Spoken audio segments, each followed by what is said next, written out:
बातम्यांसाठी राष्ट्रगीत न्यूजला सबस्क्राईब करा आणि बेल आयकॉन प्रेस करा। इचलकरंजीत वळीव पावसाची हजेरी। गेल्या 2 ते 3 दिवसापासून हवेत उष्मा वाढल्याने इचलकरंजीकरांना या उष्म्याचा त्रास होत होता। पण आज सायंकाळी नंतर अचानकपणे वळीव पावसाने सुरुवात झाल्याने या पावसाने इचलकरंजीकरांना सुखद गारवा दिला।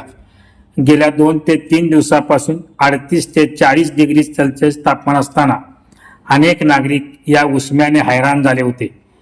पण आज अक्षय तृतीया या निमित्त सायंकाळी 6 नंतर पावसास सुरुवात झाली। किमान तासभर हा पाऊस कोसळत होता।